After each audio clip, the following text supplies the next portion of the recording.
Faut que je trouve des gants, je vais l'acheter au marché noir. Température extérieure, moins 20 degrés. Jamais sœur Marie-Françoise et sœur Marie-Bénédicte n'auraient imaginé vivre à 10 000 km de la France.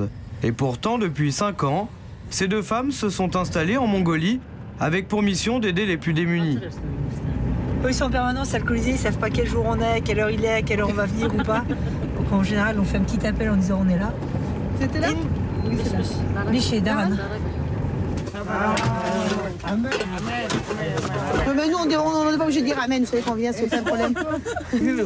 Plusieurs fois par semaine, elles se rendent dans ce quartier pauvre pour offrir aux sans-abri de la viande, du riz et du lait, de quoi tenir jusqu'au lendemain. Celui-là, il a pris un lion, là, il peut plus ouvrir son œil. En plus de la soupe populaire, les deux sœurs distribuent aussi des médicaments à ceux qui ont passé une nuit agitée. Ces hommes vivent dehors et pour lutter contre le froid, ils carburent nuit et jour à la vodka.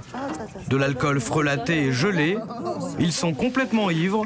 La tension monte rapidement. Ça va pas du tout, parce que sans Bénédicte, les gens, ils se remettent en ligne, on sait pas, moi je sais pas qui c'est qui a eu, qui a pas eu. Moi, non, faut pas. Hein. C'est trop compliqué, faut pas faire ça. Ça va pas du tout. Ils en ont 2, 3, après on fait quoi? Allez, non, Toya. La Mongolie, coincée entre la Chine et la Russie, un pays 4 fois plus grand que la France, mais peuplé seulement de 3 millions d'habitants. Un Mongol sur 2 vit dans la capitale Oulan-Bator, perché à 1800 mètres d'altitude. Avec son industrie lourde, son chauffage au charbon et ses immeubles décatis, la ville est encore marquée par la période soviétique. Le passage à l'économie de marché s'est fait dans la douleur. Aujourd'hui, un habitant sur 3 est au chômage et le salaire moyen ne dépasse pas 60 € par mois.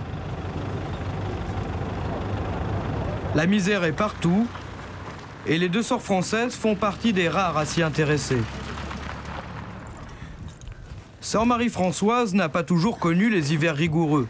Avant la Mongolie, elle a passé 10 ans en mission en Haïti. Attention, hein? Ah, c'est Sylvain. Sœur Marie-Bénédicte, elle aussi, a connu des climats plus cléments. Elle était au Cameroun. J'ai très froid aujourd'hui. Médecin, elle est entrée dans les ordres après ses études. Les deux religieuses appartiennent à la Fraternité Notre-Dame. Leur congrégation leur donne 2 000 € par mois. Une somme qui leur permet d'abord de faire vivre 25 enfants. Tu vois bien là? Qu'est-ce qu'il y a sur la table? Oh, merci la machine. Car les deux sœurs ont créé un orphelinat.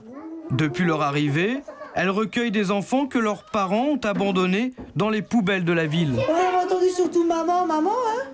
À part maman, on n'entendait pas beaucoup de mots, hein? La chiotte.